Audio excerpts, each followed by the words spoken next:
గడ్డ పొరక గుడ్ల కూర ఎలా రెడీ చేయాలో చూపిస్తా పండి. ఇక ఉల్లిగడ్డ పొరక చేసుకుందాము కోడిగుడ్లు వేసుకోనని ఇక ఆయిల్ వేసుకుంటున్నాను.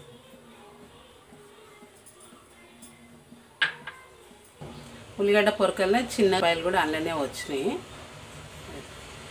ఇవే వేసుకుంటున్నాయి, ఇవే సరిపోతాయి, వేరే ఉల్లిగడ్డలు ఇక వేసుకునే అవసరం లేదు. ఇక ఉల్లిగడ్డలు వేయటప్పుడు సాల్ట్ అయితే వేసుకోవాలి, తొందర మెత్త పడతాయని సాల్ట్ వేస్తాను. ఉల్లిగడ్డ ఈ కలర్ వచ్చి ఇప్పుడు ఇక అల్లం వెల్లిగడ్డ పేస్ట్ వేసుకోవాలి. అల్లం వెల్లిగడ్డ పేస్ట్ వేసుకొని పసుపు వేసుకోవాలి, వేసి కలుపుకోవాలి, పచ్చివాసన పోవాలి. పచ్చివాసన పోయినాక మనము ఉల్లిగడ్డ పొరక వేసుకోవాలి. ఇక ఉల్లిగడ్డ పొరక ఇప్పుడు వేసుకోవాలి. వేసుకొని మంట సిమ్లో పెట్టుకొని వాటర్ పోయొద్దు, ఇంట్లోనే ఉడికిపోతుంది. పచ్చికారం వేస్తే బాగుంటుంది.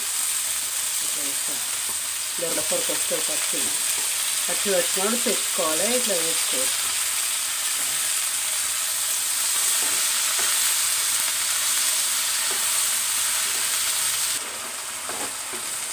అది కొంచెం ఉడికేదాకా ఈత వేసుకుంటున్నాం. కొద్దిగా ఉడికినాక పచ్చికారం వేయాలి. ఇక ఇప్పుడు కారం వేసుకోవాలి. ఇట్లా అయితే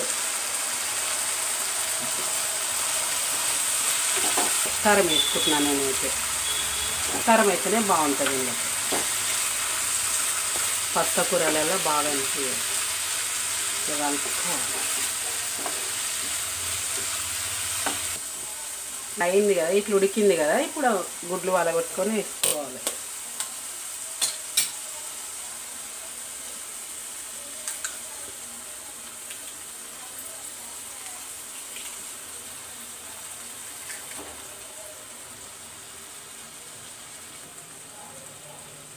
నేనైతే 3 గుడ్లు వేసుకున్నా. అది ఎక్కువ ఉంటే ఇంకోటి కూడా ఎక్కువ వేసుకోవచ్చు, మనం ఎంత తినాలనుకుంటే అట్లా వేసుకోవాలి.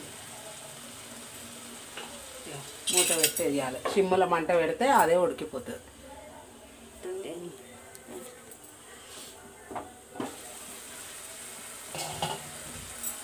ఇట్లా ఉడికింది కదా, ఇట్లా అయింది. ఇప్పుడు ఇది ఉల్టా మలిపేసుకోవాలి. ఇట్లా మంట సిమ్లో పెట్టుకున్నాం కదా, మంచిగా అవుతుంది.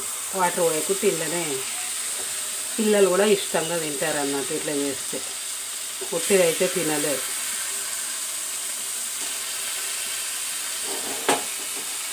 ఇట్లా మలుపుకొని ఇప్పుడు ఇక మూత పెట్టుకోవాలి. మళ్ళీ పెట్టుకుంటే ఇక ఉల్లిగడ్డ పొరక కోడిగుడ్లు రెడీ అయిపోయినాయి. అయింది, పొయ్యి ఆఫ్ చేస్తున్నా. ఇట్లా అయిపోయింది. ఇప్పుడు దించుకోవాలి. దించుకుంటాను. ఉల్లిగడ్డ పొరక గుడ్లు చేసుకున్నాం కదా. ఇక ఇట్లా ఇప్పుడైతే ఈ టైంలో ఎక్కువ ఉంటుంది మార్కెట్లో, తెచ్చి చేసుకోవచ్చు బేట. మీకు వీడియో నచ్చితే లైక్ చేయండి, షేర్ చేయండి, సబ్స్క్రైబ్ చేయండి. మీరు కూడా ఇట్లా చేసుకోండి.